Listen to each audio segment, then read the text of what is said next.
celebrate or remember many different things. It's a very, very significant date, December 7th. Of course, it's a day that will live in infamy, right? It's the one of the worst attacks in the history of our country. Some ways worse than September 11, in some ways not quite as bad. It depends on how you look at it, right? But it was a sneak attack by the Empire of Japan on the United States of America and on our main naval base in the Pacific at Pearl Harbor, and an attempt by the Empire of Japan to take out the entire United States Navy. Their thought was that our submarine fleet, all or most, probably all of our submarines would be there, and that in one strike, they would be able to hobble the United States of America. They did unbelievable damage, more than had been done to us maybe ever up to that point, huh? But they didn't get all of our ships because some of our submarines were not there, and they didn't know that. But they did tremendous damage, so that it took us 2 to 3 years to really, using our industrial power, to rebuild our Navy to being a bigger, stronger, and better Navy than theirs.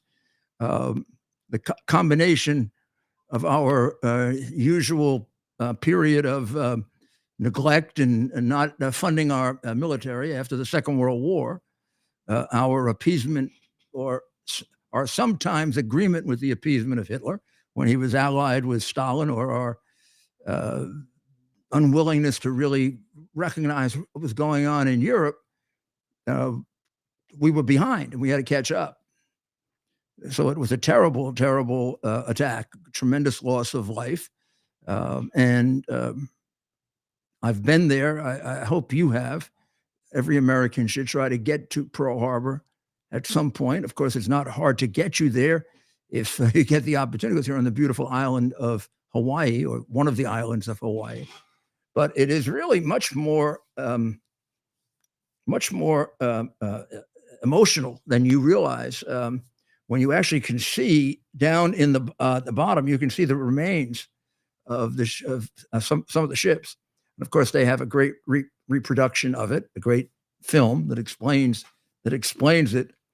And I mean, some of the movies like The Longest Day and Pearl Harbor and describe it pretty darn well, as do the documentaries and the histories for those who still read American history, untainted by the Marxist educational system that has made it kind of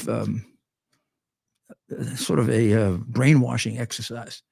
So this is Pearl Harbor, and later on we're going to talk about could it happen again, and could the adversary be China, and is that what they're preparing for?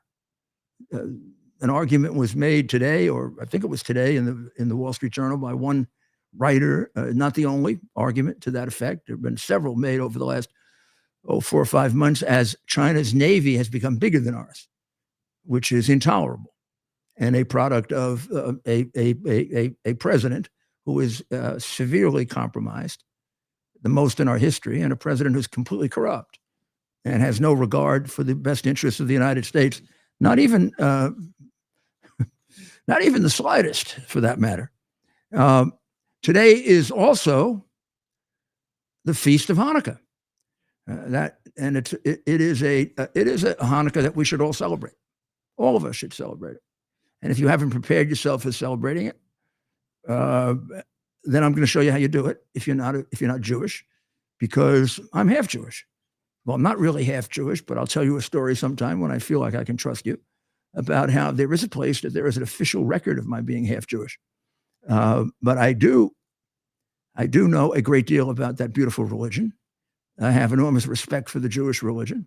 As a religion, I am a little bit more than an average student of theology. I did want to be a priest and directed a great deal of my high school and even college studies in the first 2 years to theology and to comparative religion, which is why I've read the Quran and have complex views on that. And I think a lot more informed views than most people who don't realize the connection between what's happening and parts of the Quran. But the story of the Maccabees and why there is a Hanukkah is enormously relevant to today. I mean, I can find tremendous connections between this great feast and what's going on today.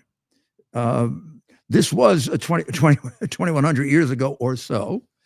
It was during an occupation of the Holy Land, then occupied by Jews, like they've been there for a while.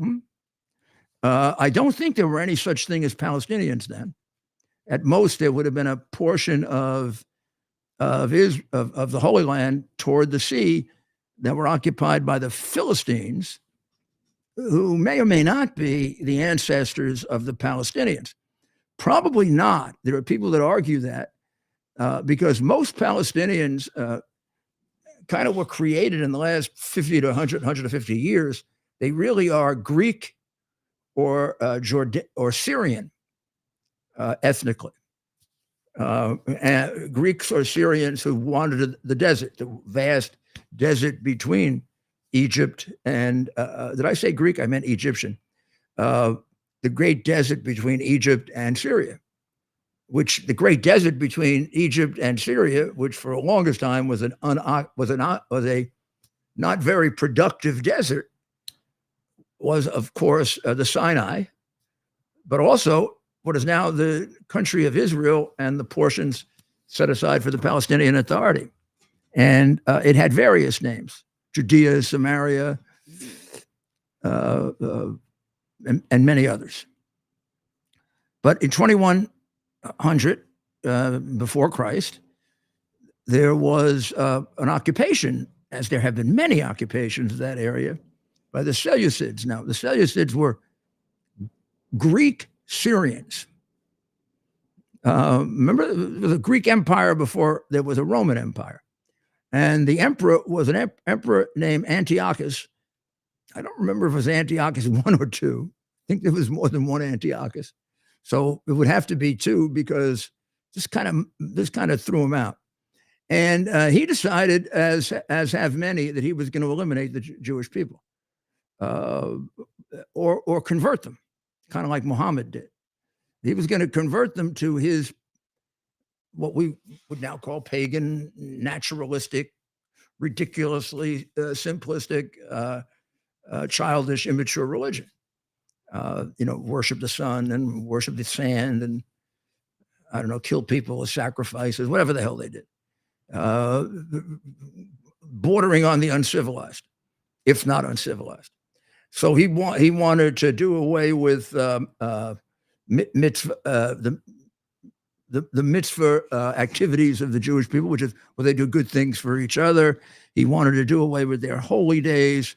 And most importantly, he took over their temple and he put his images in there of whatever he thought were gods, probably him, and defiled the temple. They were alleged to be then the greatest army in the world. Not sure that's right, but they were certainly a lot bigger than whatever the Israelites had. And a group of a family called the Maccabees organized. And Judah Maccabee was the leader, and he organized an army. And lo and behold, the army drove out the Greek Syrians. They drove out Antiochus. And on a date called 25 Kislev, that was the Jewish month, they reclaimed the temple. And when they went into the temple, they wanted to light the menorah. Here's a menorah. We got a small one so you can see it. And we got a real one. We also have I'm going to show you both, because this one we're going to keep up because we don't want the fire department to get angry at me. This one will keep up, but this is not really a menorah. I mean, electricity. All my rabbis, including Rabbi Potasnik, who gave me some lessons today on what to do, would be very angry at me if I nobody wouldn't actually. He liked that one a lot. But I'm going to do it the right way, which is you're supposed to light candles. So you light candles because when the Israelites got the temple back and they went to light their candles for an 8-day celebration of their great success in defeating this great army, they found that there was only enough oil for one night's candle because the opposing army, the Seleucids, had defiled the oil. Now, I'm not sure if there was not enough oil or there was not enough holy oil. I tend to think it's the latter. There was just one, what I think would be a vial of oil. And if you want to get a really old-fashioned menorah, it really has, each one of these has its own little vial to put the oil in. But you're allowed to use either an oil candle or a regular candle, but it has to be a candle. And the one here in the middle is called the shamash candle. This is the shamash means, I think, attendant. And what it does is it lights the other candles. So there are eventually going to be 8 candles here. And you put out one a night and you light one a night. This is the first night of Hanukkah.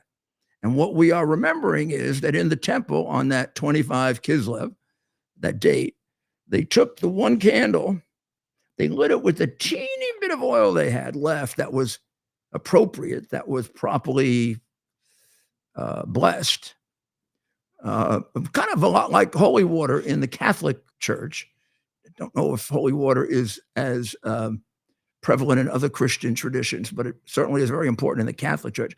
Imagine also in the Orthodox churches. I don't think in the Protestant churches. But the holy water is blessed every Easter and remains for an entire year. And if you lost your holy water, you can't substitute for it. So they didn't have enough oil. So they used whatever they had and they prayed to God for help. And God gave them 8 nights of oil, which is the miracle of Hanukkah, which is celebrated with gifts and food and drink and celebration. So let's do it. And what we're going to do, we're going to really, really try hard because we want to remember our great friends in Israel who tonight or earlier today, because Israel is on a different time schedule. Earlier today all throughout Israel, our great friends and allies who are under siege by a group of barbarians who are getting the best of them under world opinion, but they are slaughtering, as they should, in Gaza. They've had great victories in the last 2 days, 3 days in Gaza. But these people are still being bombarded. They're still being bombed, and they're still in great fear of they or their children being killed. And I mean, how long is this going to go on for the Jewish people? This goes back to what did I just say? 2100. So the way you do this is you light.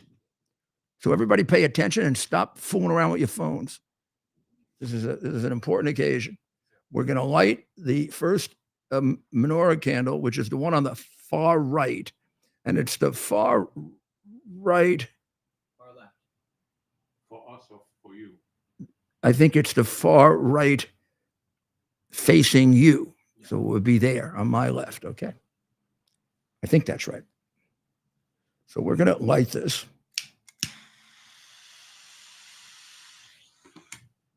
And we're going to light this.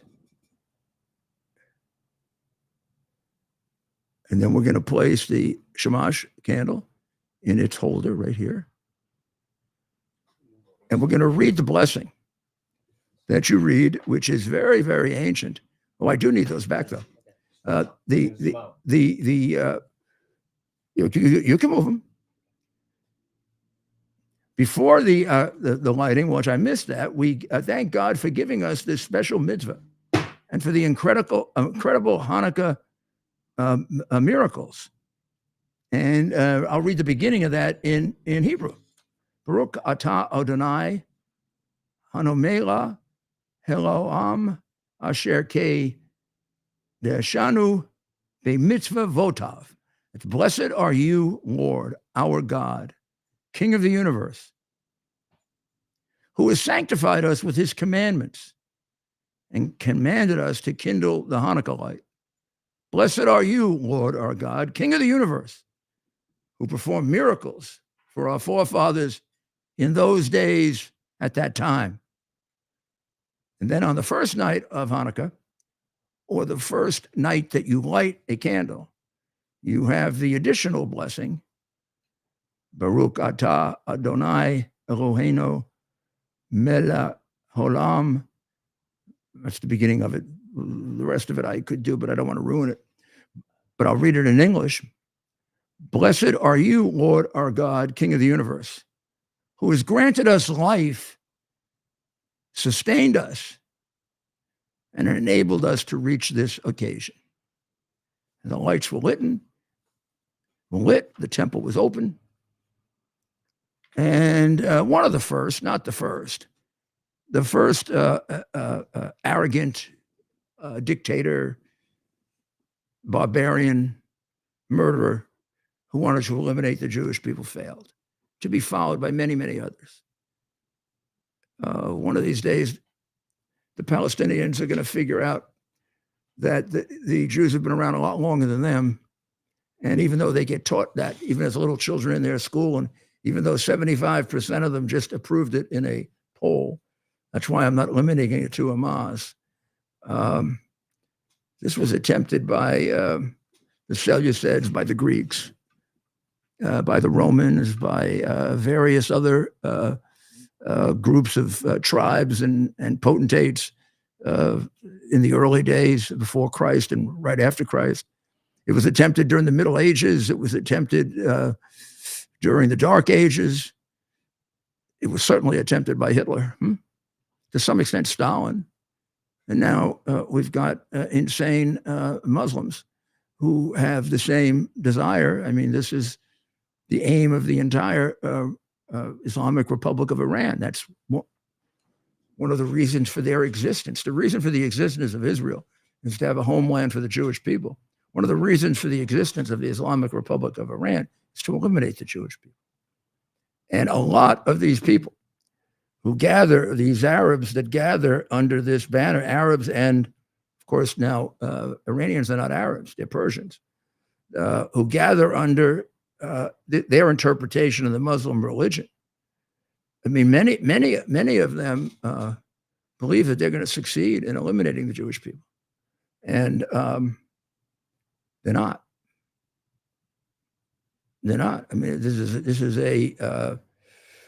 a useless battle that has gone on for so long. It's disgraceful, and at some point, maybe intelligent people, decent people, people with good hearts who are Muslim, everything else, will realize that the Jewish people are the example to the world that you're entitled to have your own beliefs and you're allowed to live. And if anybody stops you from doing it, you fight back. You don't kiss the ground they walk on. Somebody should tell the president that. But there are our candles. We've got them right there. And let's begin then with we're going to light this now also, because we'll keep this back here. We'll put it back there later. This is the, kind of like more decorative one, safer one, but this is the real thing. We'll keep this lit for the show. So today and yesterday, the Israeli army, the IDF, has penetrated into deeper and deeper into Khan Yunus. They have it under constant bombardment now, person-to-person warfare. And for a good deal of the day, they had the house of Yahweh Sinwar surrounded, and whether they've been able to take them or not, I don't know. I think their objective, although they could always kill him, I mean, just in the shooting that's going on, I think their objective is to probably take him.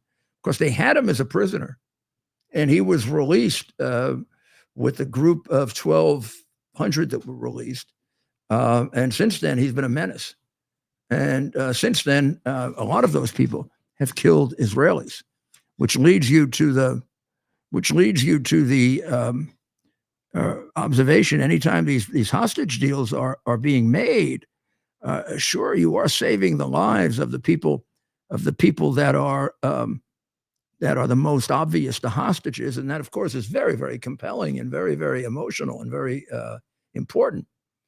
But you also have to realize, particularly if you're not the parent or the person emotionally involved, if you're responsible for the lives and safety of 8 million, 9 million people, that to save one life, you might be giving up 1,000. I can't say that this present deal will do that, but deals in the past certainly have. There's no question that by saving the hostages, many, many more Israelis have died than the number of the hostages they got back. The one for 1,200, probably, I don't know. You can count somewhere around, I mean, you can count 100. I mean, who knows how many, but just an awful lot of people. I mean, there was one article that traced about 13 or 14 people that directly killed by people who were released. But it looks like Israel is going to succeed in continually defeating Hamas. They've taken out, they believe, about half of their battalion commanders, but they've only taken out 5,000 of an army of 30. So that leaves 25,000 left. That is not destroying Hamas. And this is not a political objective. This is a necessity to survive. You're just not going to convince Hamas to not spend the rest of their lives trying to eliminate the Jewish people. The ones that survive will go right back to trying to eliminate the Jewish people. So if you want to save the Jewish people, you've got to eliminate Hamas. And Biden and Blinken are making that pretty close to impossible with the delays, the constant lecturing and hectoring about not killing civilians, when in fact the IDF goes out of its way, unlike any other army I've ever heard of, to not kill civilians, and has the best record just about for not killing civilians. And for Biden and Blinken to lecture them on that, when we have actually killed more civilians in the wars that we're in, is the height of hypocrisy. But of course, they are professional, dishonest hypocrites. So why not? So we're going to take a short break, and when we come back, we'll talk about we'll talk about the unbelievable number of people that are now coming over the border since Mayorkas and Biden fixed it.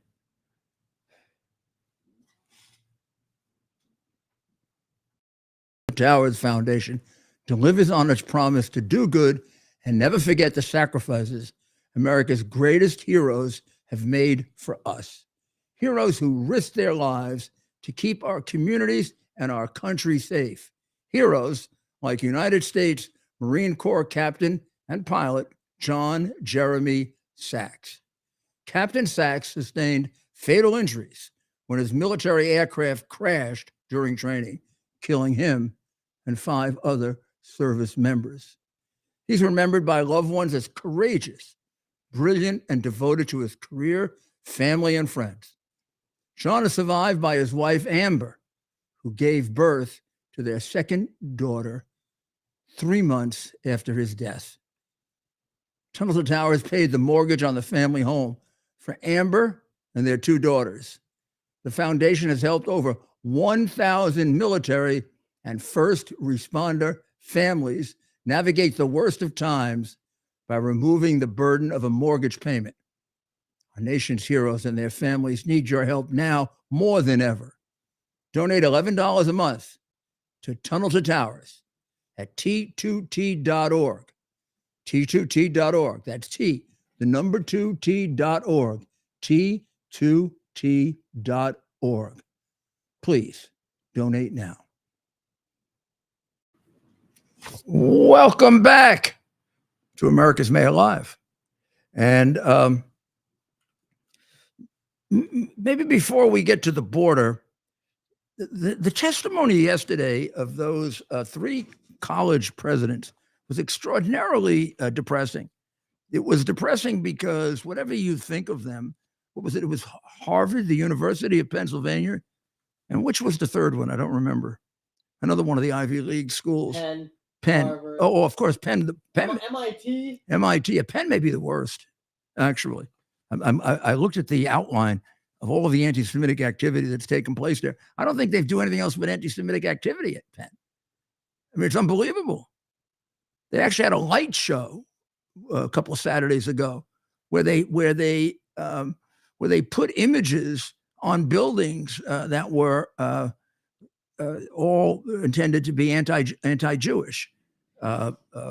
Horrible things about the destruction of Israel and what kind of people the Jewish people are, and they did it with a light show. Well, Mayor, we have video of the president of Penn, and I want, as people watch this clip, this response at this point has cost the university a $100 million donation.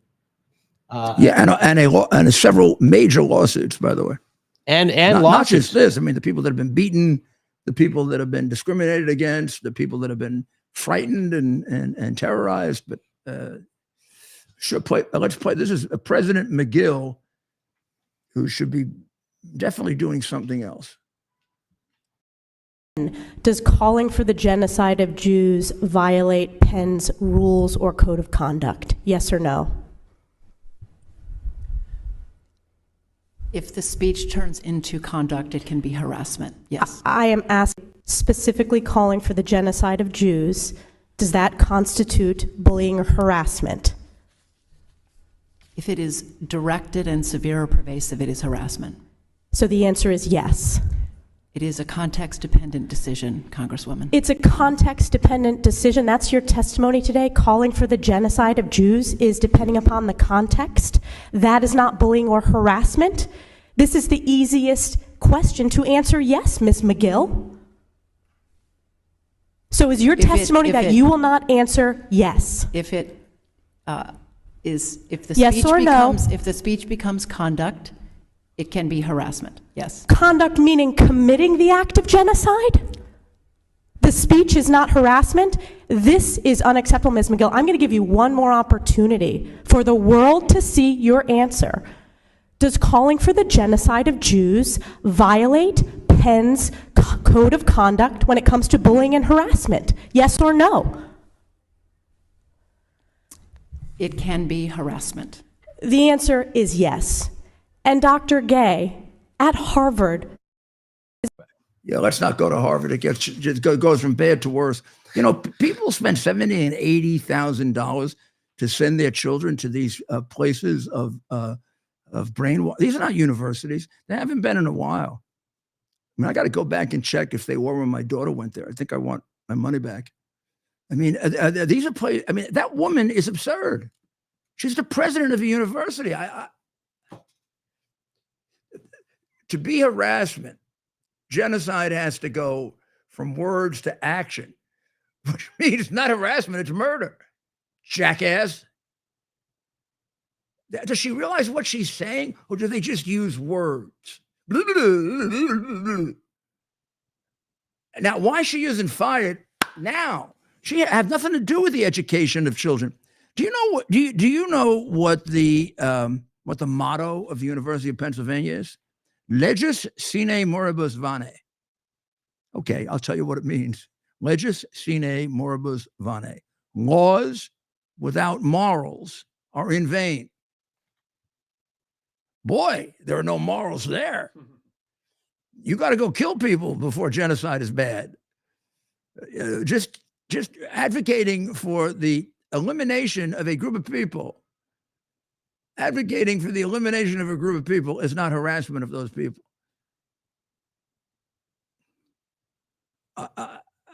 And that shouldn't even be a teacher, much less a president of a university. The lack of logic in that is astounding. It's astounding. And maybe that's why the University of Pennsylvania has become a place of great danger for Jewish people. There was an analysis today of all the incidents that have occurred at the University of Pennsylvania. And I don't know, it kind of sounds like Berlin leading up to Kristallnacht. First of all, it took that idiot a week to condemn Hamas. It took her a week to say anything condemning. She was resisting condemning Hamas for a week. Just 1,200 innocent people, civilians killed, raped, heads chopped off, hostages taken, a 9-month-old baby taken as a hostage and apparently killed. It took her a week. During the time that she was bemoaning what might happen to Palestinians, during the University of Pennsylvania Library staffer Matthew Carson Veronovics was caught pulling down and defacing the posters that were put up of hostages. And when he was confronted that he shouldn't be doing that, he said, "What the F? Get out of my face." That's good. Librarian in a university. Great use of the English language, huh? High class. They sure as hell have high class librarians at the University of Pennsylvania. I hope you're not paying for the library. Then the University of Pennsylvania student praised the glorious October 7th at a Philadelphia rally in early November.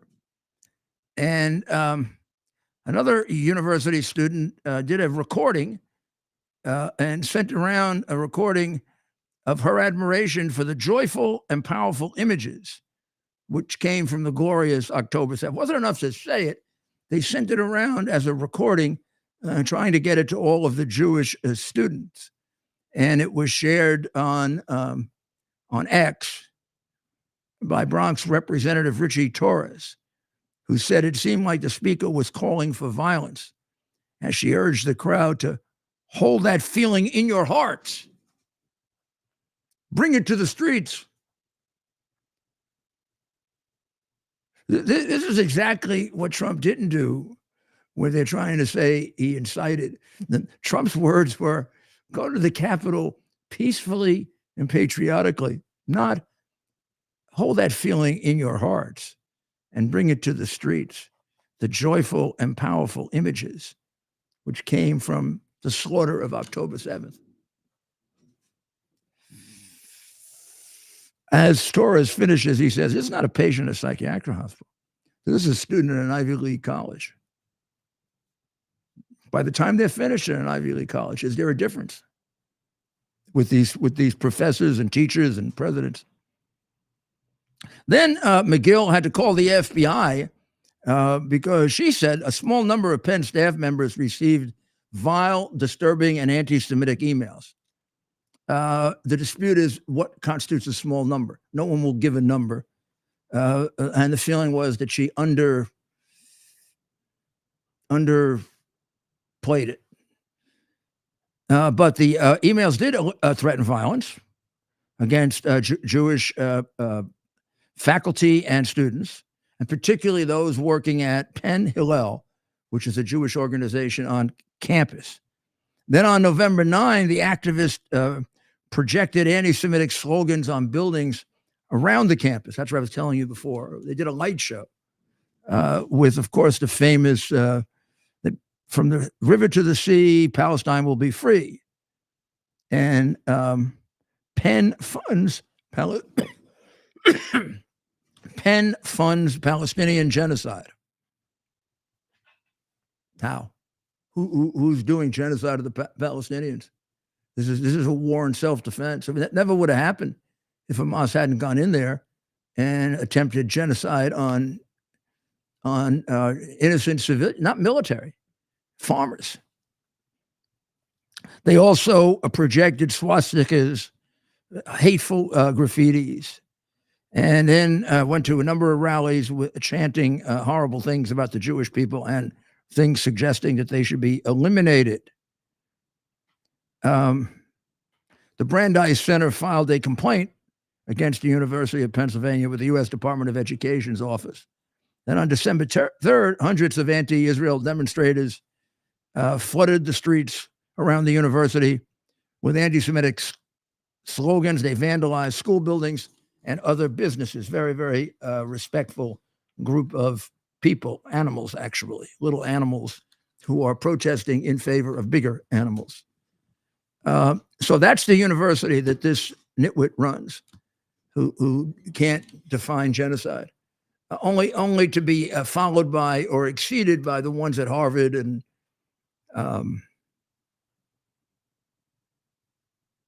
it's a disaster that our universities have become this. And I don't know if Claudine Gay was worse, or she couldn't say whether advocating genocide breaches the conduct policy of Harvard. I guess they want people, they want to train people in everything, including genocide. The elimination of a group of people, a race, a religion, an ethnic group. Genocide really comes about because most often the focus of genocide have been the Jewish people, including the Hanukkah that we're celebrating. So we also have a record yesterday. 10,200 illegals were caught. You can be assured that probably by now they're heading for your city, because that's about the amount of time it takes to parole them and give them a hearing date 2 to 3 years from now. And they're getting in by repeating magic words that aren't true. They're telling the immigration officer that they are fleeing political persecution. They're not.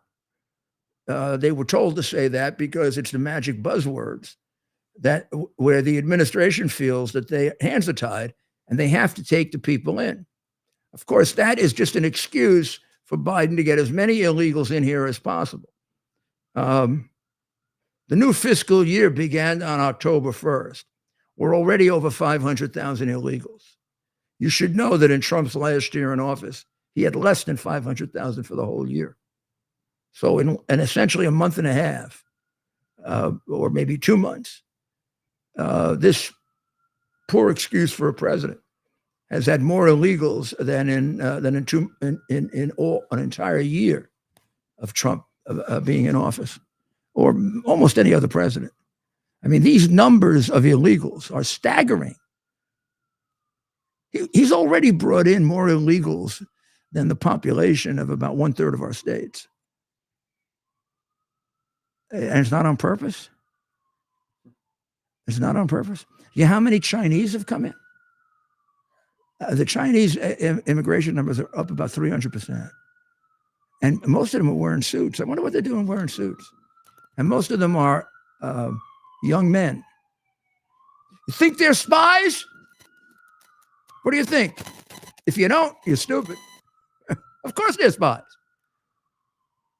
Just like his son was. You don't think Hunter was too stupid to be a spy, because he's smarter than Joe, but the whole family is not working on much of an IQ. So, but he was a conveyor of information, including information that came from stolen classified documents that Biden took illegally. Remember, Trump did not take the documents illegally. Under the Presidential Record Act, he had every right to take them. The dispute is over which ones can he keep and which ones can't he keep. Biden's not entitled to any of them. As a senator, it was a crime to take them out of the security room, out of the SCIF, a crime.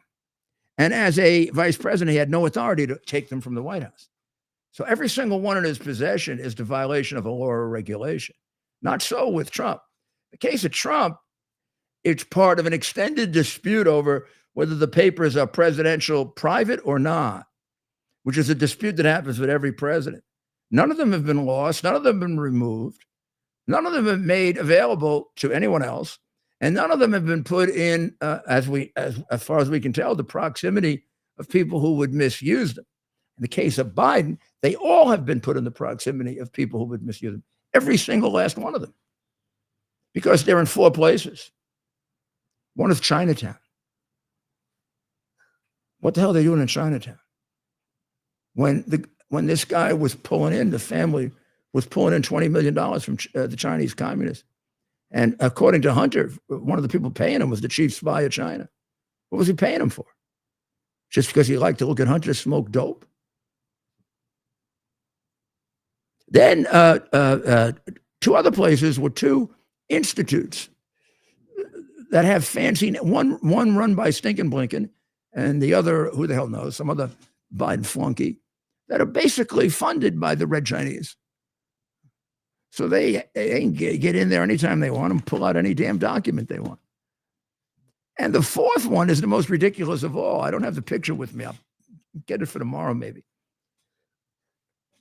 The others are all in a box, which for over 300 days in a row, at least, maybe not in a row, but 300 days, 400 days, a partner of the chief spy of China passed every day.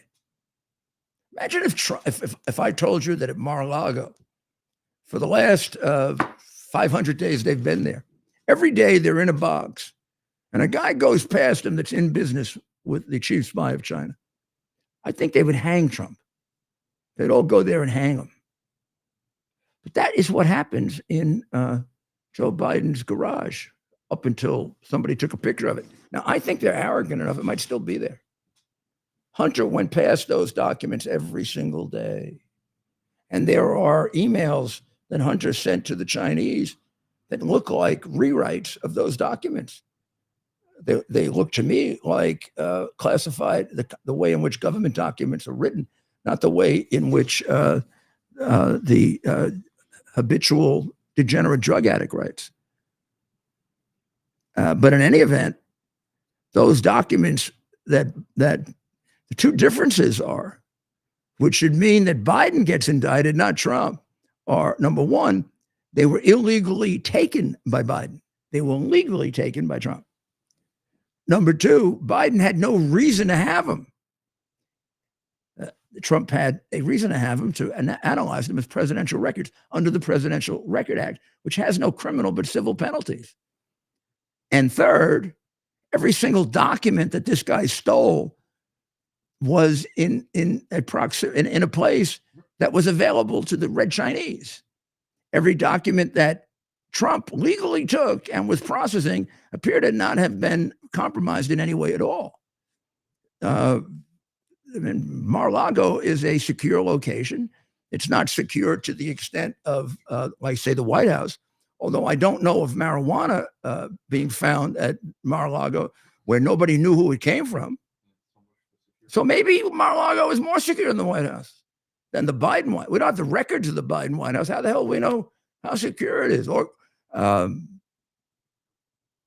members of Ukrainian organized crime got in to see the vice president when Biden was vice president.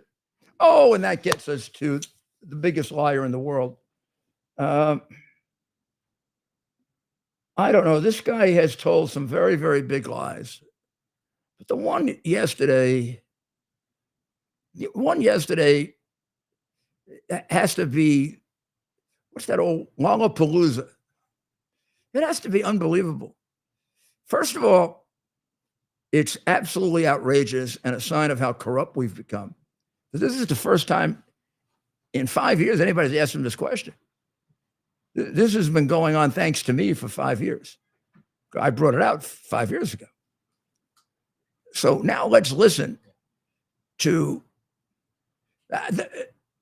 it's always been like a ridiculous insult to our intelligence when he says, I never discussed any of this with Hunter, because we all know he's lying. So, but I also want you to do me a favor. I want you to look carefully at this man when the question is being asked. And I want you to say to yourself, because this is the way doctors do examinations. A lot of it is they take a look at you. If there's something going on behind those eyes, like a brain working, it sure doesn't look that way.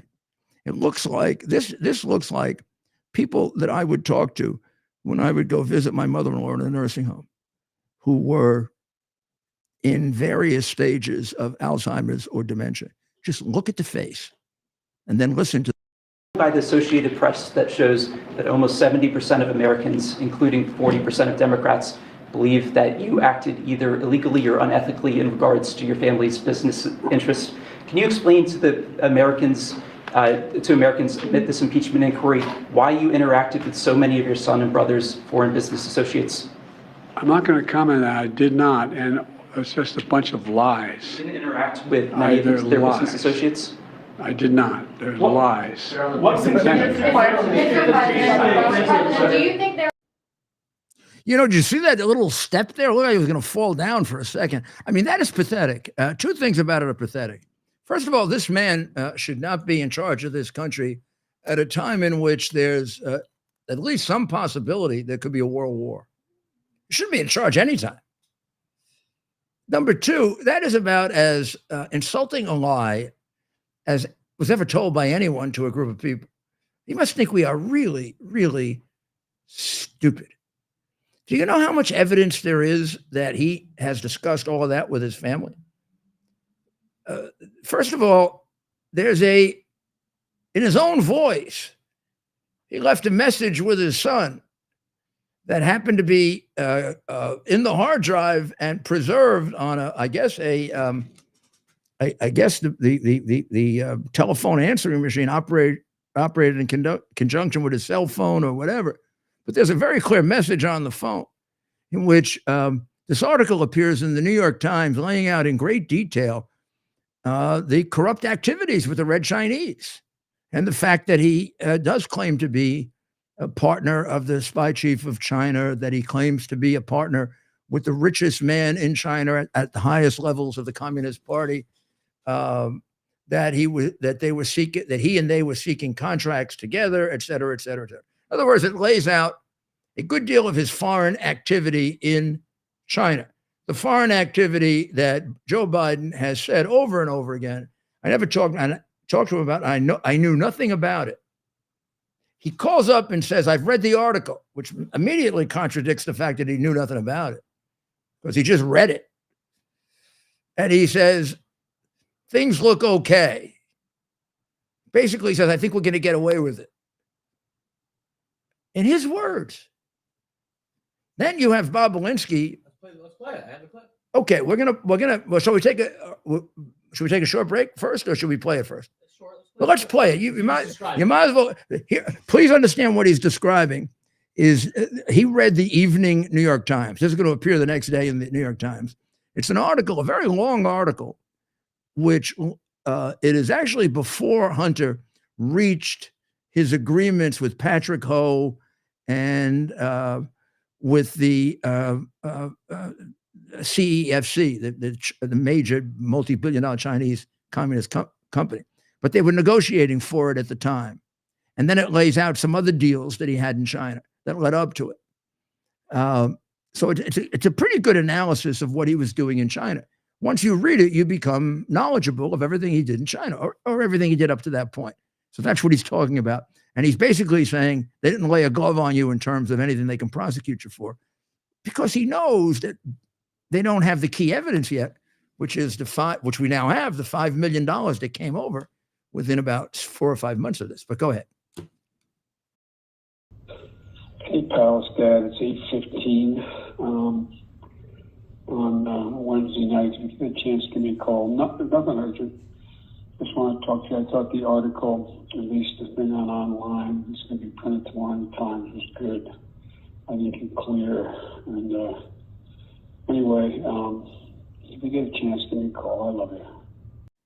Yeah, I love you, and I know exactly what you're doing. You're in the clear.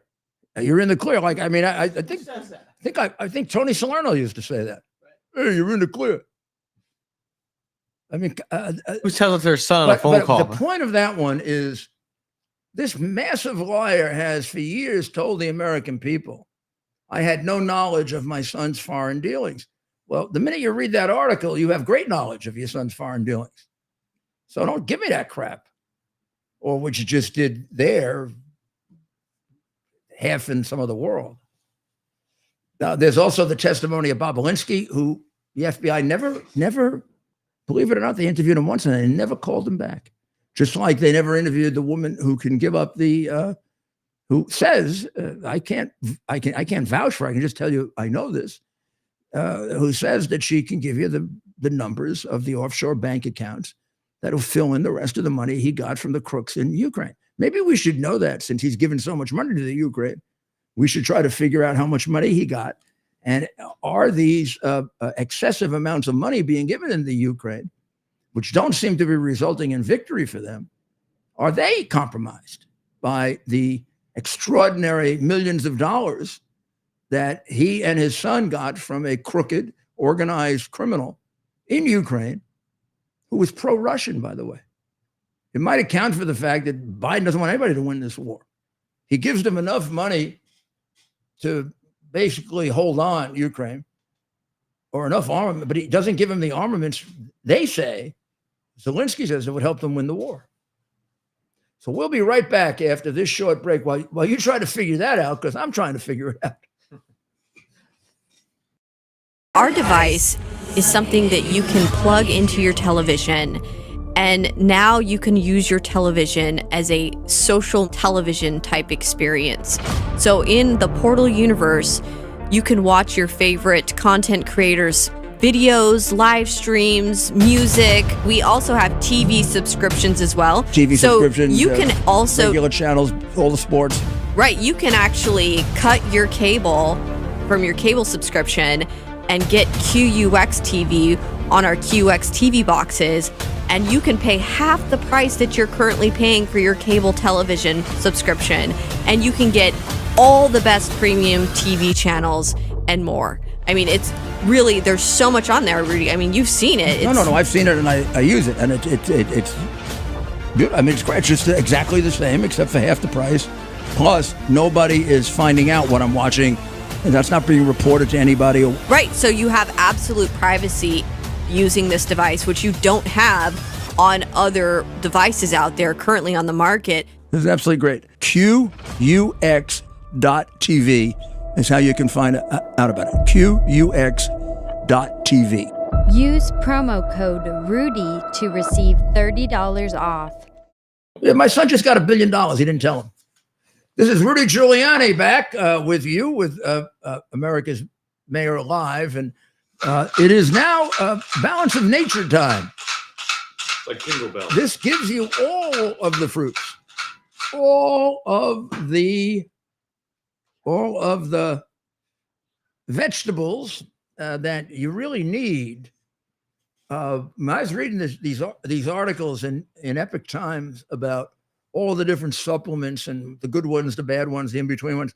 It's really quite true that you take this, you're getting a lot of those I think in a better way. You're getting them as condensed fruit and vegetables, which we don't have enough of. I don't think we don't eat enough of it. At least I don't. I mean, I try, but even when I try, I forget. And this way, I don't have to worry about forgetting. I take 2 in the morning, 2 at night, and meaning I take 2 of the fruits and 2 of the vegetables. I recommend taking them 2 at a time, unless you have a big fat throat and mouth like I do, in which case you can take all 4.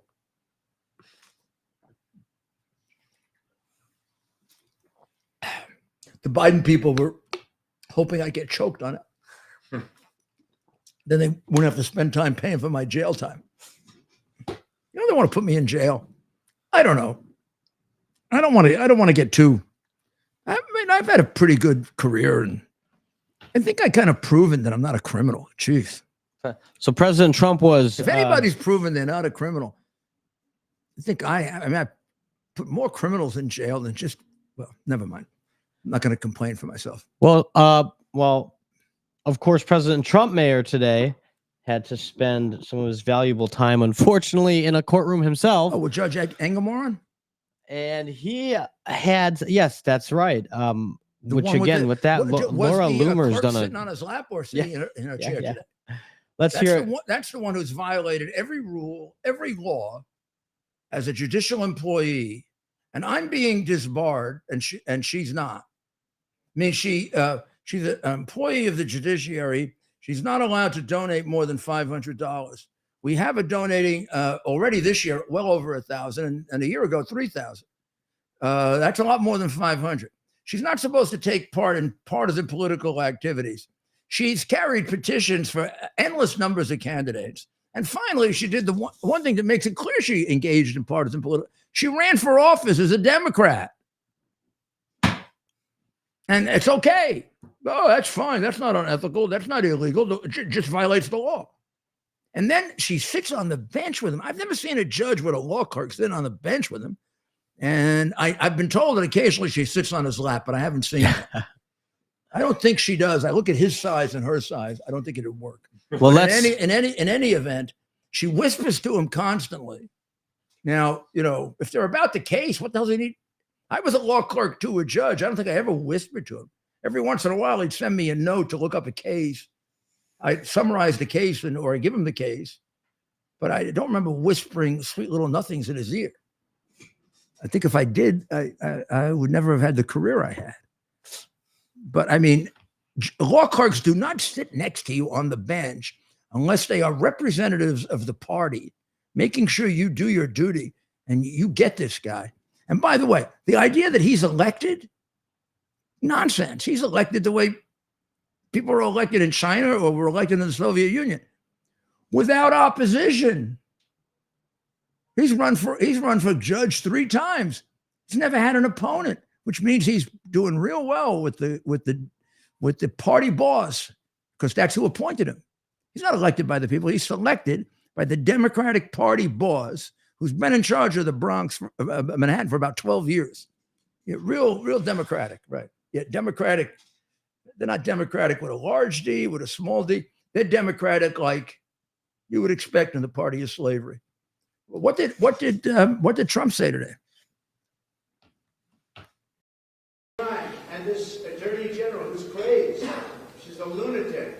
The attorney general sits here because she knows that she has a judge, and no matter all the evidence, that judge is going to rule in her favor. He ruled against me before the case even started. The case hadn't started. He knew nothing, and he ruled against me. The other thing is this.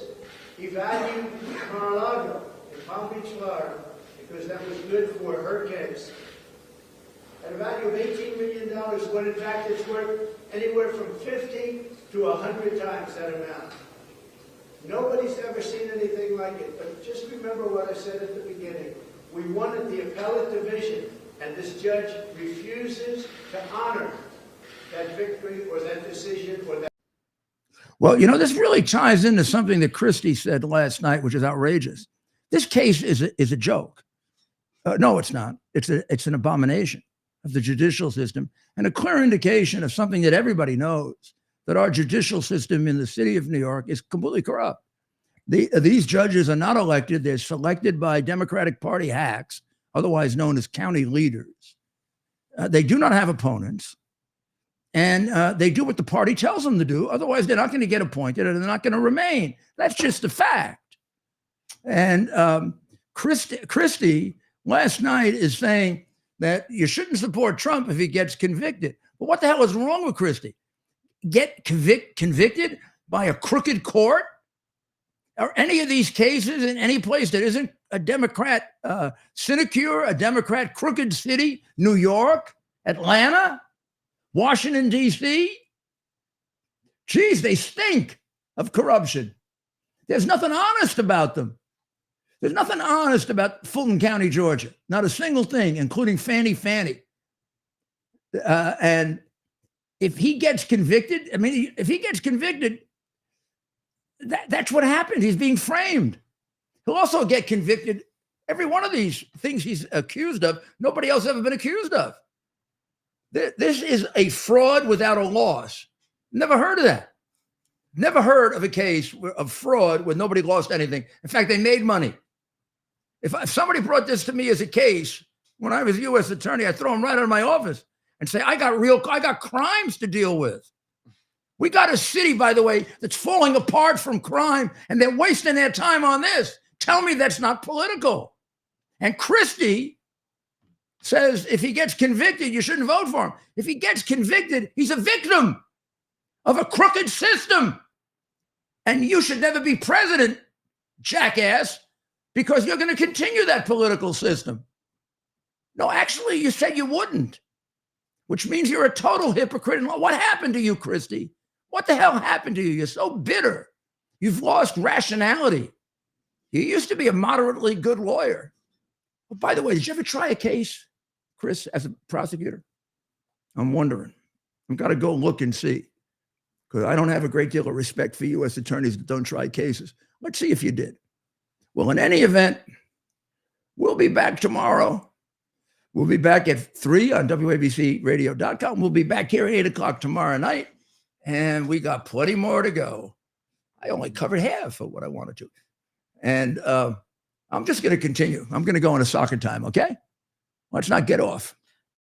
Body is an amazing chemical laboratory. When you give it the right chemistry, it functions the best. Balance of Nature is the ultimate whole fruit and vegetable chemistry. Get 35% off your first order by using discount code RUDY. Soccer time. Now, you should listen to Dr. Howard. He knows more than I do, like Dr. Maria, she's in New Hampshire tonight. You should listen to Dr. Howard. He knows what he's talking about. You should try it for 2 or 3 months. That's my recommendation. I think, what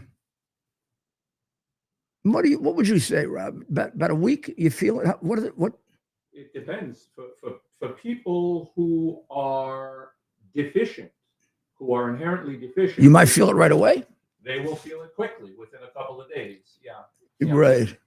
And for those who have a relatively healthy diet, it's going to be healthier. Yeah, but but they can take a little while longer. But it'll also assure them that they've reached the right numbers, because you never really know. That's right. When you're eating exactly what you're getting, and you don't know which is processed, which isn't. And the processed fruits, I don't know, they may be more harm than good. I don't know. Well, let's go into our soccer time now. Okay? We're going to go back to our soccer time because I like that better. We're in it now. And let's see what we're going to go into the debate. Let's do it. Because the debate last night, which was on the channel I couldn't find, I don't know if you found it. How many people watched it, by the way? Do we know? Yeah, let me look. About 14? Yeah, let me look up the You see, their relatives couldn't find ratings. it because they were all at the debate. and we can play we got some good So that would clips. take down the numbers, because basically the other ones, their relatives watched them. And that was it. So the Republican debate ratings dropped 47%, but propels a record night for the network that did it, and that's of course News Nation.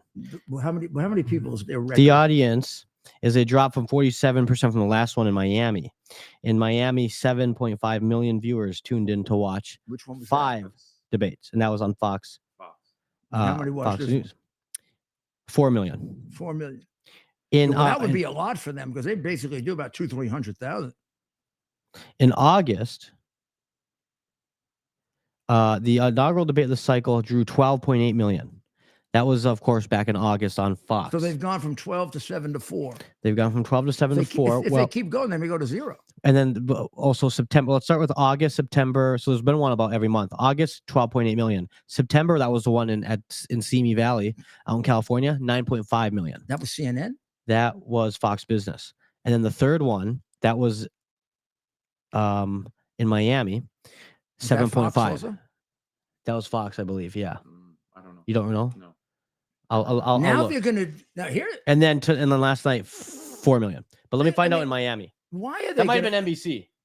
They're not going to do CNN, are they?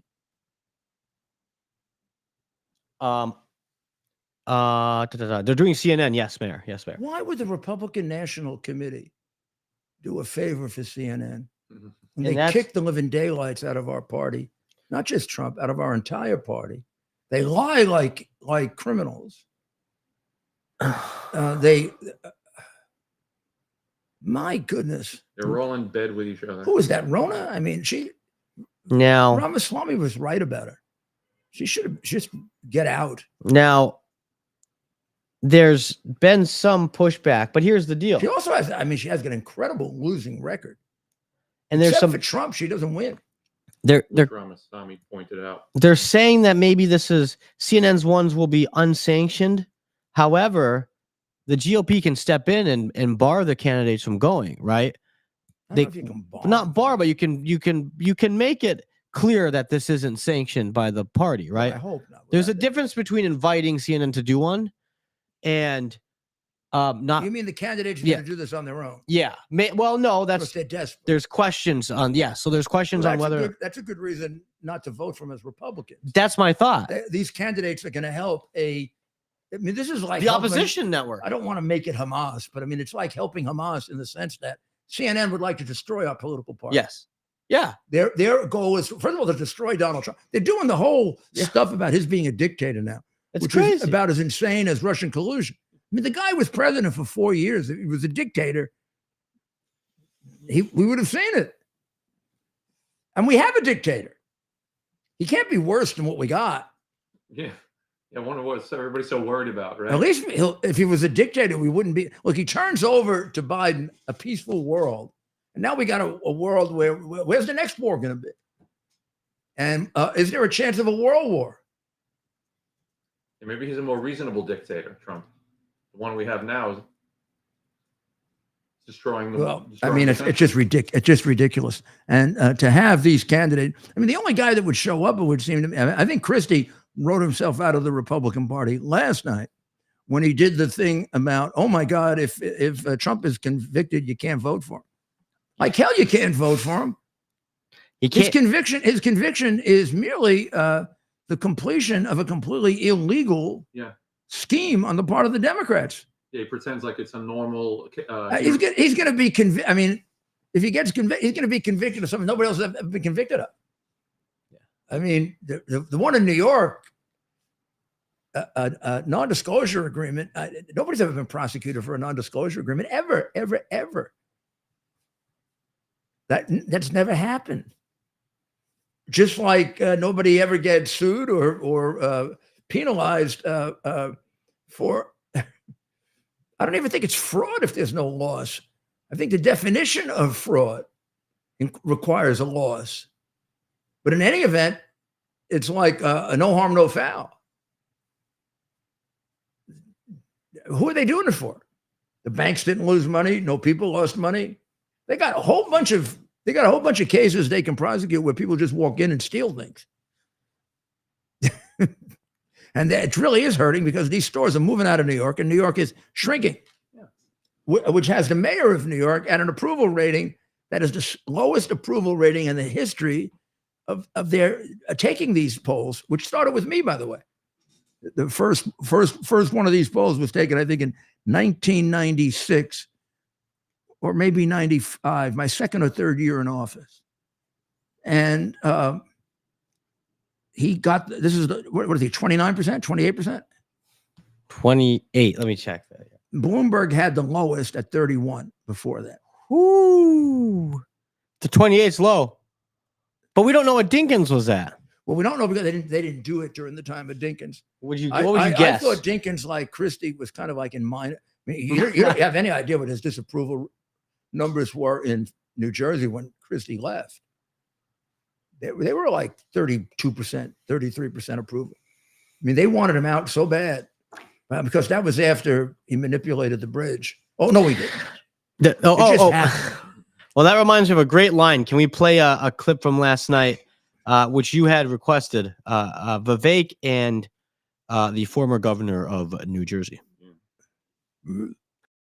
Policy experience is not the same as foreign policy wisdom. I want everybody at home to note that I was the first person to say we need a reasonable peace deal. And while we disagree about some issues and we disagree about who should be president of the United States, what we don't disagree on is this is a smart, accomplished woman, and you should stop insulting So her. I'm going to take this several times over. So first of all, I think we just learned something from Chris Christie. We learned three things. We learned three things right there. First of all, Chris Christie also doesn't know what provinces in eastern Ukraine he actually wants us to fight for. Chris, your version of foreign policy experience was closing a bridge from New Jersey to New York. Yeah. So do everybody a favor, just walk yourself off that stage, enjoy a nice meal, and get the hell out of this race. Let me tell you. When it comes to Nikki, I think if you're going to actually send your sons and daughters to go die in somebody else's war, you better, excuse me, Chris, I'm speaking, and I'm not done yet. I haven't you had heard your a chance, time when you aren't and we're going to be speaking. done. So listen up to this, is if these people want to send your sons and daughters to go die in Ukraine, they've been arguing for it for a year. $200 billion of our taxpayer money sent over. Neither of them could even name for you the provinces that they actually want to protect. And this is the people who have been touting their so-called foreign policy experience.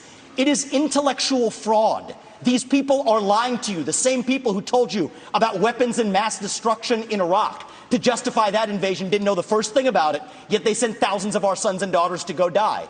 The same people who told you the same in Afghanistan, where the Taliban is still in charge 20 years later. $7 trillion of our national debt due to these toxic neocons. You can put lipstick on a Dick Cheney, it is still a fascist neocon. Thank you. And we're back. I'm going to show you. Come on, he is great. I can guarantee you that Big Mouth Christie doesn't know the provinces Yeah, that in was Ukraine. I can guarantee you I do. Not only do I know the provinces of Ukraine, I can give you driving directions in Ukraine. That's what you know. So I've been in Ukraine often, and I work there, and in that region, in Kharkiv, in the Russian region.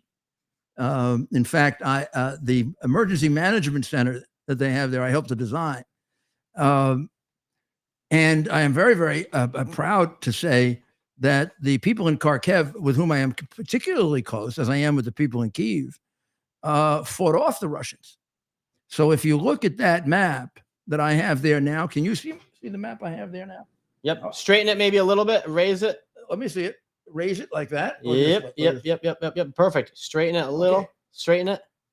Yeah, there you go, Mayor. Look at that. Perfect. So I want to show you. Perfect. I want to show you the region we're talking about. So you can see right up here is Russia, right? So Kharkiv, I'm pointing to Kharkiv right now. Oh, yeah.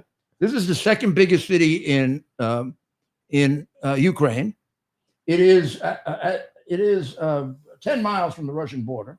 There's Russia. Beautiful. It is ethnically Russian, meaning it has Russians, citizens there, and it also has a lot of mixed Russian Ukrainian, which is very common in Ukraine. The mayor, Klitschko of Kyiv, is Russian Ukrainian, but he's all Ukrainian. I mean, that guy is about as big a patriot as possible, complaining right now about Zelensky, big time.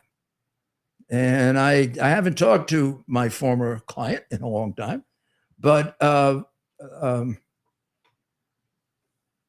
have a suspicion as to why he's having problems with Zelensky. You know, Zelensky is a creature of one of the most crooked people in Ukraine, Kolomoisky, who ran the Privat Bank, which was the second or third largest bank in Ukraine, a very wealthy bank, but also that was not its real source of wealth. It's the premier money laundering bank in Ukraine. A lot of people believe better than any money laundering operation in Russia because of Kolomoisky, who was a genius at laundering money. That's the statement that was made by Zlochevsky to the FBI source when he said, the source said, do you think they'll find the money? And we're talking here about, I think, the $10 million bribe, not the monthly payments. And Zlochevsky says very confident, it'll take him 100 years because all of Zlochevsky's money was laundered by Kolomoisky, including the one that I produced for people on my fourth podcast. That goes back now 4 or 5 years. That's ready to be prosecuted. It could have been prosecuted then before Biden even announced for president, where there's a note that he got $900,000. I mean, right from the very beginning of when I revealed the charges about Biden, there were very, very strong pieces of evidence that he got money. But now, if you look at that chart, I want you to look up there at Kharkiv, right? The Russian goal here, they had two goals in mind. Goal number one was to, let's go with the big one. The big one was to take Ukraine, take the whole damn thing. They believe it belongs to Russia, right? The Ukrainians believe Russia belongs to them. Seriously, we could do a history lesson on that if you want, but it goes back to 900. And who brought Christianity to that area? And it was the Ukrainians of Kiev Rus, where Christianity began in that area. Kiev. There's Kiev right here. Right up here. See it? right there. That's the largest. That's the largest city in Ukraine, and it's the largest one of the largest cities in the whole region, and one of the most important. And it is the city where Russia began. It was known as Kiev Rus when it began. First time you ever see any indication of anything called Russia in history is around 980, and it was founded by monks, actually, as well as some warriors. And they started an encampment there called Kiev Rus. See the combination of both? Kiev Rus. Much, much later, centuries later, the capital moved to what is now Petersburg and then Moscow. But that was the original capital of Ukraine and Russia. So the Ukrainians have a very, very strong argument that Russia emerged from them. Certainly European Russia did. Because now if you think about Russia, Russia is 1/3 in Europe and 2/3 in Asia. And the part we're talking about, Moscow, is in European Russia. So the first goal of Putin, take it all back, it belongs to us. Whether you make an argument for it historically or not under international law, he's wrong now. It's gone. It was taken from them, and it was taken from them with compensation to them. They got the nuclear arms from Ukraine, which was a terrible mistake, but it was done. And they were given access to the submarine fleet in Crimea, which is one of the best. Crimea is down here, right there. This is and has been one of the premier first Soviet, then Russian submarine bases. It's the submarine.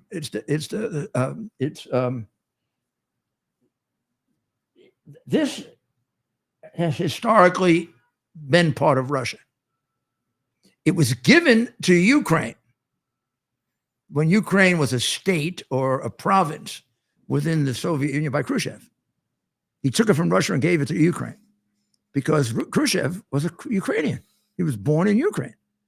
He was the dictator of Russia, but he was born in Ukraine. That's how close they were, right? So the idea was, we'll take all of Ukraine. Don't know if Putin really thought he could do that. I think he did. I think he was surprised at how weak his army was.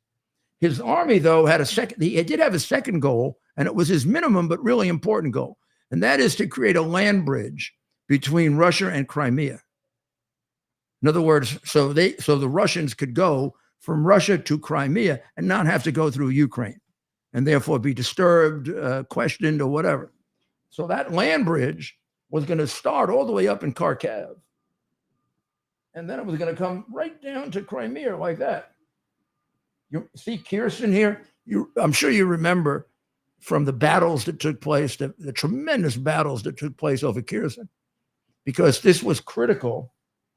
This was critical to the land bridge. And there were tremendous battles at, let me see, I can't see the words here, at Melitopol, Mariupol.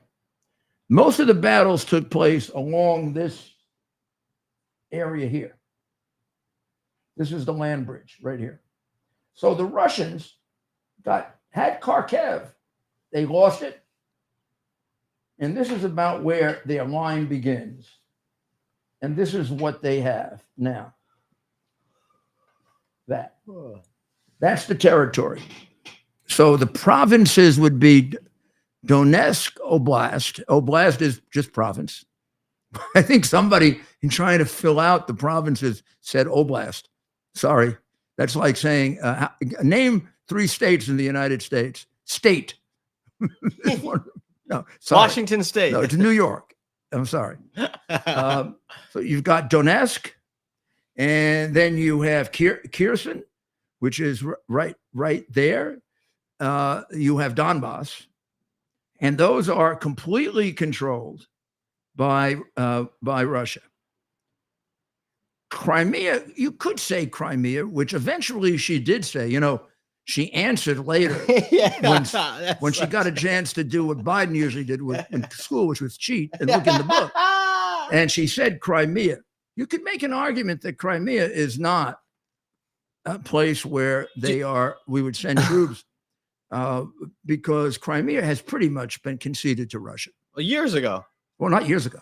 No. He took Crimea in 2014. Yeah, that's years ago. Okay. Oh, yeah, I guess it is. 3 presidents ago. Now, from the Ukrainian point of view, it is not conceded. From the realistic world point of view, even the historical argument that the Russians have, I don't think anyone is going to push Russia to give Crimea back to Ukraine. It always was theirs. Khrushchev gave it away. They've got a submarine base there. And you might notice that Yalta is there. That's where Yalta Which is very important to them because that's where Roosevelt gave away Eastern Europe to them. If it wasn't for the Yalta Conference, the poor people in Poland and Czechoslovakia and Yugoslavia would not have been dominated by the Russians and tortured by the Russians and killed by the Russians. The Hungarians wouldn't have been invaded by the Russians if it weren't for Yalta and his agreement to give that part of Europe to Stalin when he didn't have to. Except he had communists around him, including one famous one, Al Jahiz, who went to jail for being a communist. Right there with a dilapidated Roosevelt, falling apart like the nitwit in White House. If he knew who the hell he was at Yalta, I'd be shocked. They used to have the big blanket over him. And he was dead a month after Yalta, a month after giving. To be honest with you, I mean, not honest, but to give you the full picture. The whole process of giving things away to Stalin began at Potsdam and then continued through Yalta. And it really was outrageous. I mean, some of it you can't be sure of, but you can be sure that it never had to be in East Berlin if it wasn't for communist infiltration of the Democrat Party. It's always been their favored party. There's been very little infiltration at all in the Republican Party. But the communists have been infiltrating the Democrat Party going back to the 1920s. Now, who knows how much control they have because the Democratic Party does exactly what they want. In fact, they do exactly what China wants, not America.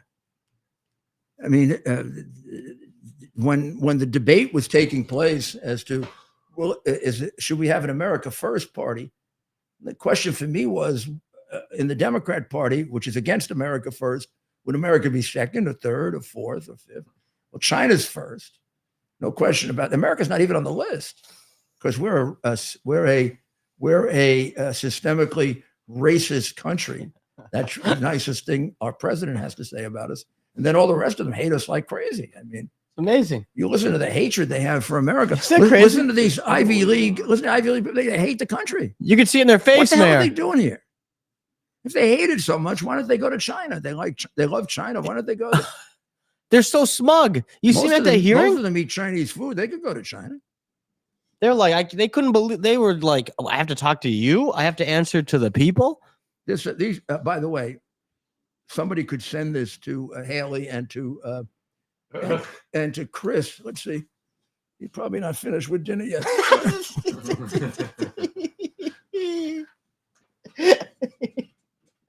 Ooh, that was good. Give him a call, see if he's finished with When you're done with dinner, Chris, we got some questions. We have a map for him. I don't know how he's going to have time to be president. Wait till he sees the kind of service he gets. Imagine what will happen to our budget for the White House. Wow. So there, she could have had a little cheat sheet like that. What the hell was she doing in the UN, by the way, if she doesn't know these regions? That's what I was I would have gotten two. Most people wouldn't get them. I'm not, you don't pay attention to the region. But Crimea, everyone's heard Crimea. Just guess. If you're the damn UN, you're the one person, right? That's the one person maybe she was going to parties. It's interesting how Ramaswamy knew. I think she's a party person. I've always you think she liked those fancy parties they do over at the UN? I think so. I think she really liked the fancy parties at the UN. I can't think of what she achieved at the UN. Oh, she loved, though. You're right. Being called ambassador, Your Excellency. I think the UN is completely useless. I mean, it's like it's more than useless. It's dangerous. The UN is part of the communist regime. That's how they're infiltrating, probably. I mean, she sure as hell didn't do anything turn them around. I mean, It always seems to be in the middle of it. so there you go. So no, now if I put the map up there, you would see my Kharkiv is all the way up here. So they lost all this to the Ukrainians. They tried to do this, and they ended up with this. I mean, ultimately, they really tried to do all. Remember, they tried to take Kyiv too. Yeah, can you just show us the other map? Like, just lift it up for a second to show us kind of where we're looking, zooming in at. Yeah. So what you're looking at, Luhansk, is right up. You're looking at here's. Think of Kharkiv here as the beginning of the free territory. So if I were to draw a line like this, all right? I'm going to draw a line like that. In fact, I'll do it. It's my map. I can do whatever the hell I want to it. If I were to draw a line like I'm going to draw right here, this is might as well be red, right? Since they're reds, I don't never like the Republicans being red because of the communists. That's it. That's the line right there. Notice it's actually might even be a little lower. It might be down here, but Kharkiv is saved. Everything here is saved. So you have Luhansk up here. This is the province, Oblast, Luhansk Oblast, Donetsk Oblast. Try this one, Zaporizhia Oblast, Kherson Oblast, and Crimea. Or here. There we go. Luhansk, you hear a lot. Look, Luhansk and Donetsk, you saw a lot of. So you could do 3 out of 4, and Crimea. I would have guessed Crimea. You'd have been in the ballpark if you guessed Crimea. It's an esoteric debate. Yeah, it's not it would be an unfair esoteric debate. Nikki couldn't even get one. I don't think she's capable. I mean, it really was a big surprise to me that she's that uneducated as a if she could have ended honestly, if Christie or DeSantis got it wrong, I would find nothing wrong with that. I mean, learning the provinces, you don't need to know. You're governor of, exactly. I mean, you know, it's the eastern part of Ukraine. You have to be an expert to know it. But that's what she is. She's an expert. You would I mean, if she doesn't know that, what the hell? She doesn't know other things. What the hell does she know? She could have ended Vivek there, right? If she knew, she could have said, "And what, Vivek? Because I'm a woman." You know what I mean? I couldn't do that. I couldn't. I've been in a lot of countries. I've been in like 80 countries. I couldn't do that. I couldn't tell you the provinces in most countries. I happen to know this country because I work there. Please, if you were getting ready for a debate. That's why I actually don't give any of them. I don't think you can give them. Come on, I know more about foreign policy than all of them combined. You forgot more about foreign policy than any of them know, including Vivek, who's a kid. Yeah. Hey, well, we like Vivek. I love Vivek, but he's a kid. And he's getting a little, again, to be a little bit of a wise ass. And since I don't get to dog to him, Vivek, you're the young guy here. Show some respect. We had him on the radio show. We've had Vivek. I know we know Vivek. We've talked to him. He talks to us. He asks about the mayor regularly. It's one thing to be aggressive about the policies and the changes you want to make in the government. It's another thing to be so damn disrespectful to these people. Now, if you got the goods, if you've got the goods on Haley and she's a crook, fine. But I haven't seen that. So those allegations that she's dishonest, I certainly can't back those up. I can back up that this is a big mistake for somebody who supposedly did this job. Yeah. What the hell was she doing all that time at the UN? She doesn't know 3 of the 4. The one major, one of the major conference, like the hotspot. He took a risk. Yeah, but he must know she's a lightweight. Yeah, he somehow knows. I love that, right? Yes. Some people would say, "Don't do that." She might know it. Well, you know what? They probably all are. Every one of them are probably. I don't think so. I don't think. I know he's going to get real angry at me now, but I don't think DeSantis is a lightweight. No. I think DeSantis is an intelligent man. Yeah, I don't think he's not. Yeah, I think he. In fact, he might almost be too. You know what? We used to say that about my cousin. Too smart for his own good. Christie, the only thing wrong with Christie is he isn't as smart as he thinks he is, but he's smart enough. I mean, he's a very smart guy. But he comes off as he's too arrogant, and he's become more arrogant. Like, what's the word? Like bullish, like a brute. But he's become ridiculous in a bad way. Yeah, there's everything wrong. I mean, like a clumsy, bumbling. You have fool. a problem with Trump, and there are problems with Trump, but there isn't like everything wrong with him. Right. Trump is like, for him, He's like a Democrat. Like, I think he hangs out at ABC with Stephanopoulos, Yeah. where, you know, If you can Trump find is going to him. be a dictator and Trump is a monster and Trump is evil and Trump is this. I mean, Trump isn't 1/10 Biden. Mm-hmm. Yeah. Geez, you want somebody we could demonize. We don't even have to do it. He does it himself. Biden, yeah. You know, I think that whole thing with the Navy, the granddaughter, is more indicative than anything else. I mean, Gotta get her anybody stocking. that would disown their granddaughter is a piece of shit.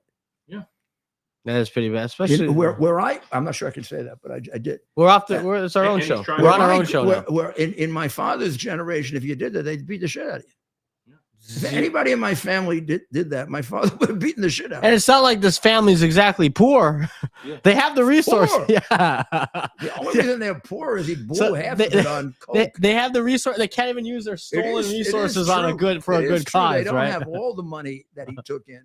But I'm anxious to Just see those offshore bank 50%, accounts. right? And he's holding himself I out th- as like the number one. I can't guarantee that the woman is telling the truth about the offshore bank accounts, but I tend to think she is because there are witnesses that I spoke. I mean, there are Ukrainian prosecutors that talked to me about offshore bank accounts before she ever came forward. So who is this woman? This woman is the wife, the widow of Zlochevsky's partner. Zlochevsky is the owner of the crooked company, Burisma. Zlochevsky is the guy who paid the $5 million to Joe, $5 million to Hunter to fix his case because Ukraine was going to take his company from him, and also paid him $1 million a year and paid Devin Archer $1 million a year. Zlochevsky, before we entered the picture, Zlochevsky, about 2012, maybe 2013, left government. He was in the Russian-oriented Ukrainian government that was overthrown in the revolution. But he got out before the revolution took place. And he got out, but he had spent 6 years feeding his company all the best oil and gas leases as the minister of the ecology, which is about as crooked as it gets, right? It would be like Rick Perry as Secretary of Energy, setting up a company and taking half of the oil properties and giving it to his company, his partner who was running the company. And then when he gets out of government, he's the partner again. No conflict of interest there. Well, conflict, it's straight out and out bribery. I mean, it's ridiculous. It's straight out and out corruption. He just stole the property from other people. So he goes back, he takes over his company. He's a 49% owner, and his partner is a 51% owner. And a very, very horrible thing happened for which I'm sure he was brokenhearted. His partner drove into a tree and killed himself. And he became 100% partner owner. Now, his partner had a wife. The wife was a fairly new wife. I think a younger, the younger wife thing, you know? Yeah. And she worked at the company. So maybe that's how they met. Now I'm writing a little bit of a novel here, this romantic part. But I mean, she's supposed to get the property somehow, some way through his corruption. She gets disinherited. She gets zero, except he keeps her in her job at Burisma, and he promotes her and he gives her a big, big salary. And he may give her a little percent of the company, like really tiny, but she's supposed to get 51% of a $40 billion company. But she remains as the chief accountant of Burisma. But deep down, she hates him. So when everything goes crazy, she gets in touch with my source, who has been reliable on everything else. Every single thing he's told me, I've been able to check out, but I haven't had a chance, but this one. And in the latter part of 2019 and the early part of 2020, she reached out to us and she wanted a deal. And the deal that she wanted was she would give us, the United States government, all of the offshore bank accounts, not just of Biden, but of everybody else. And she'd give us 3 or 4 additional witnesses who she named, some of whom were in the U.S., who worked on these accounts. And she would show us their offshore bank accounts because she retained and took with her the numbers. But she wanted to be in the witness protection program from the FBI. She wanted to come here, the Witness Protection Program. In addition to everything else that I turned over to the U.S. Attorney in Pittsburgh at the request of Barr, I turned her over. And they were enormously enthusiastic about reaching her. And the FBI agents wanted to see her. I think I was dealing with legitimate people, not Barr. And for about 2 weeks after Bob Costello and I left there, in which we did a 4-hour PowerPoint presentation of all of Biden's crimes. This is before I had the hard drive. After 2 weeks, they stopped calling us. Like they stopped calling Bob Belinsky after a week or two. And we could never find out what happened to her. Wow. And there also was fear that she'd be killed.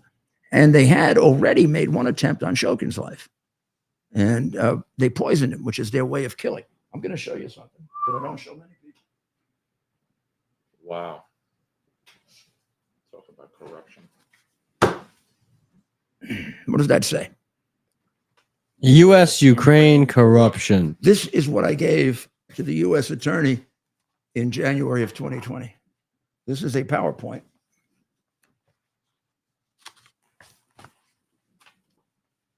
And it lays out, and it also has footnotes to tell you where the evidence is. It lays out really a racketeering case against Joe Biden that could have been prosecuted in 2020. This could have been prosecuted within a month of my giving them this.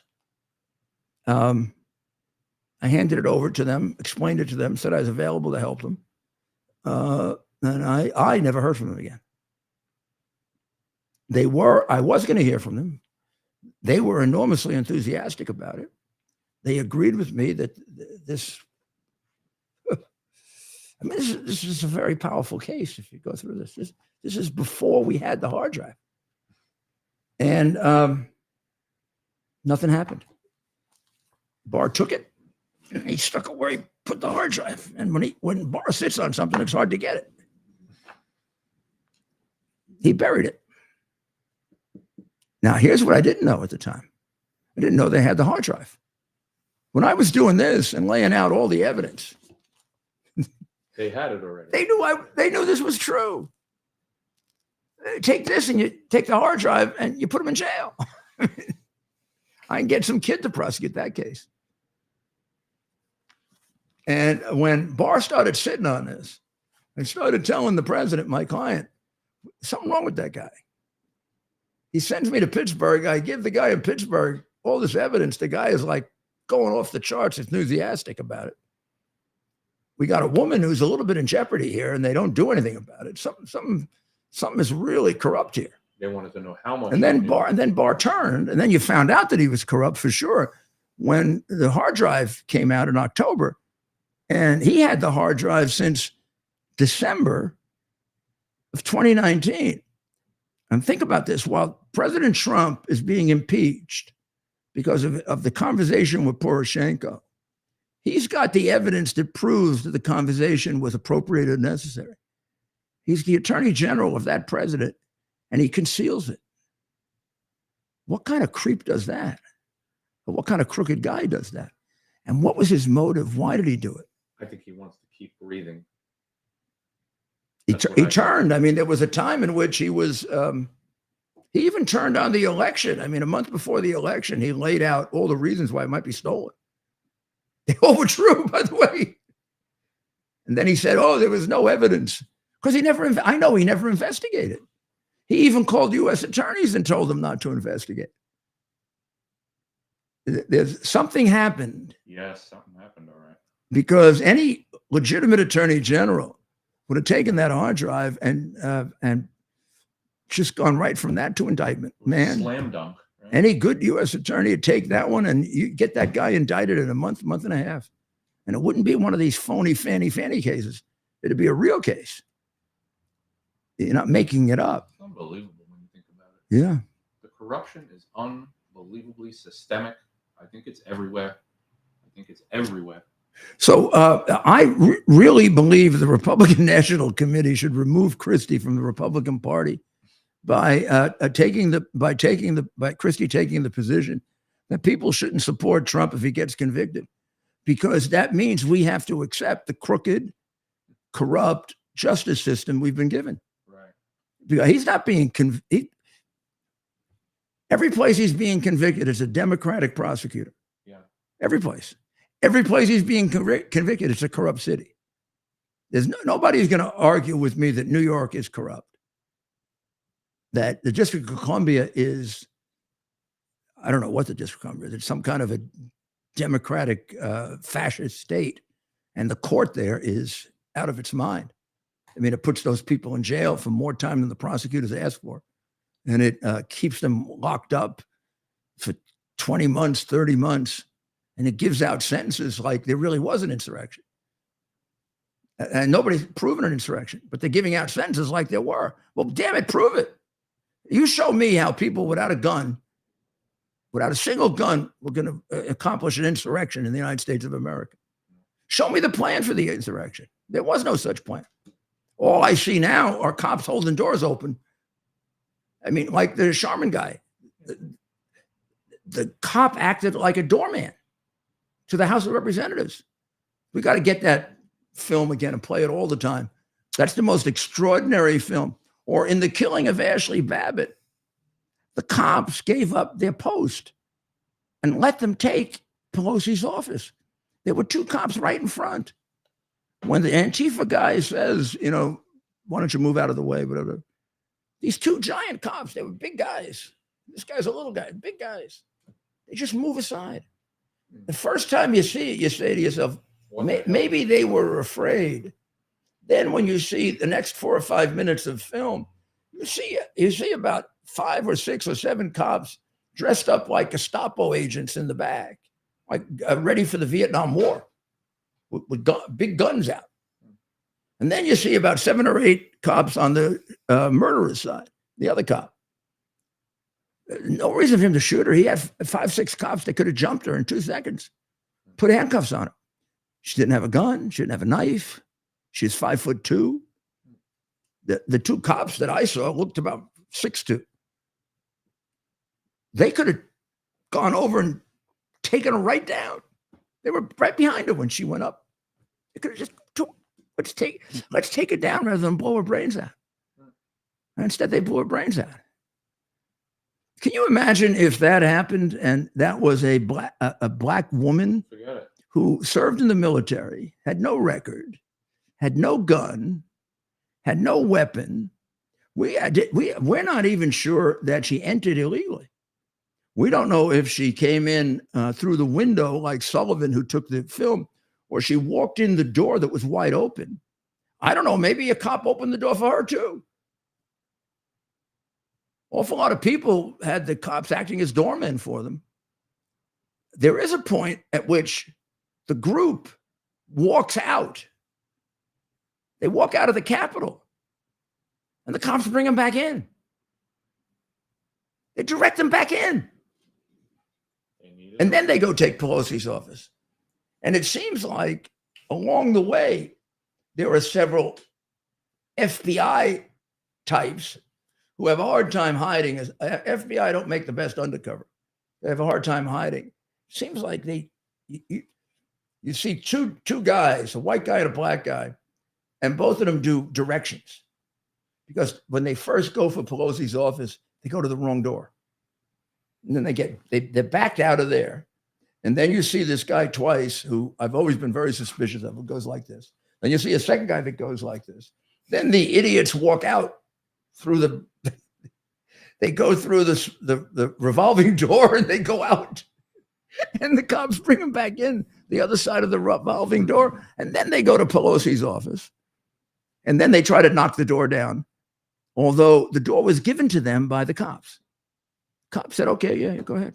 We're not going to try to stop you. And they had plenty of resources to stop them.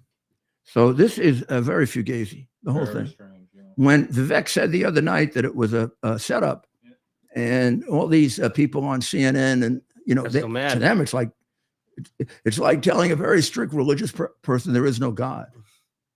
I mean, this is their life is. This was the worst. I mean, some of them are still getting psychiatric treatment for it. Yeah, and then you'll notice after the debate, the commentators quickly they assess Ramaswamy as, oh, he came in last. He was definitely the worst. He's the one that doesn't belong up yet. Yeah, but if it ever turns out that January 6th was just another one of those Democrat plots to bury Trump, another like Hillary paying for the Steele dossier and creating, I mean, who the hell ever thought when it first happened that Russian collusion was paid for by Hillary Clinton? Right. And directed by Hillary Clinton. I mean, this looks like it was paid for and directed by CNN. I mean, they paid Sullivan for that perfect film of a murder. Yeah. I'd also like to know how Sullivan knew exactly where the gun was. Got a perfect shot of it. Pretty much doing a pretty good job of concealing the shooter. Because at the beginning, I think they were hoping they could just bury the shooting somehow. They did bury it, really. We should bring up some of those clips again. We should. Yeah, play we're some gonna do a show just on that. We should. Yeah, I mean, I've done a podcast on it some time ago. We'll do another one. There's just so much to do, right? Like there's so many topics right now, and going into 24. Yeah, and I'd very much like to get my hands on the additional video. I mean, all the additional video is dynamite from our point of view, because I know them. They're not holding it back because it has stuff that's helpful to them.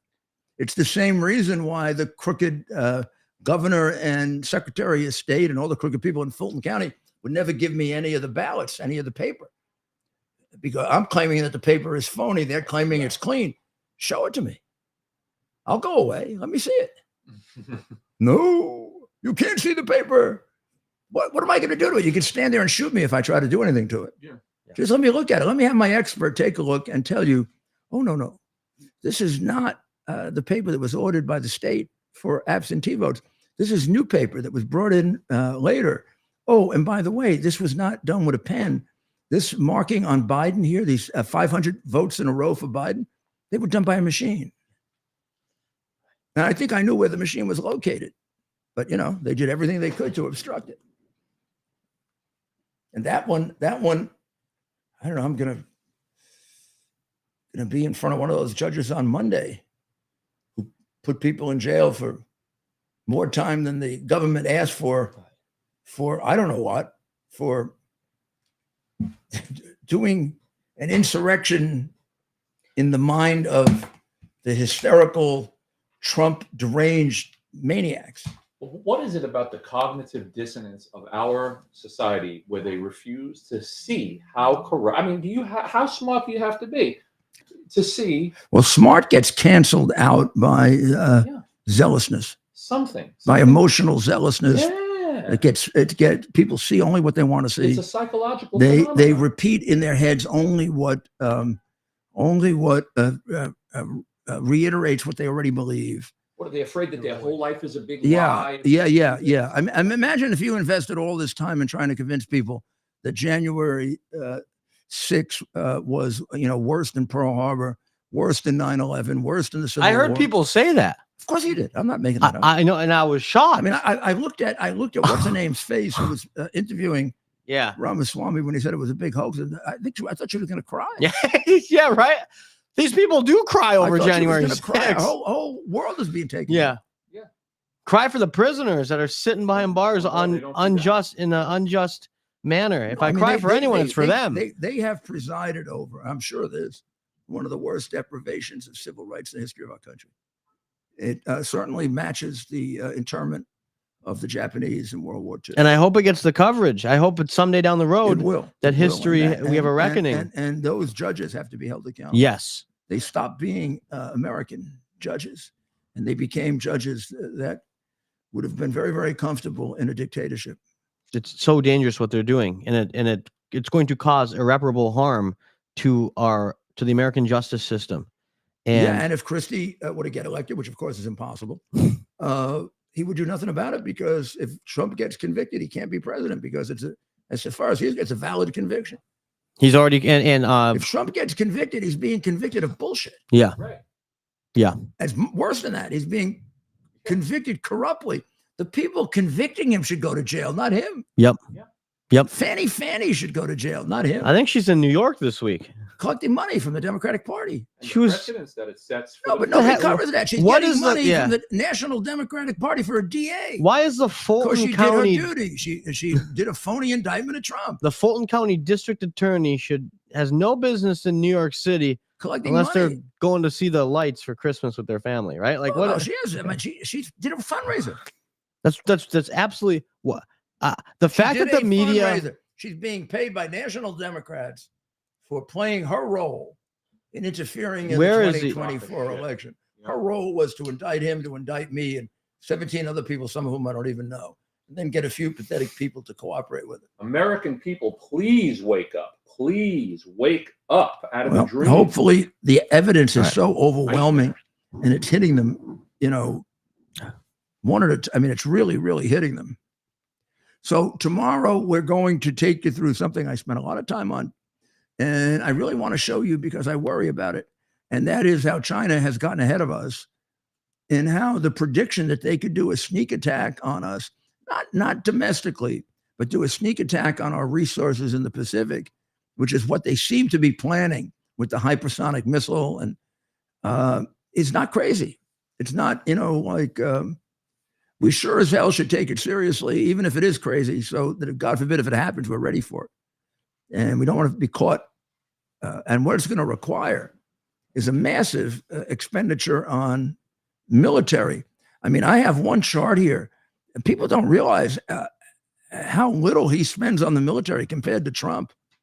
I'll just show you. I'll go into more detail tomorrow, but I'll just show you this. Those big black bars are when Trump was president. That was military spending.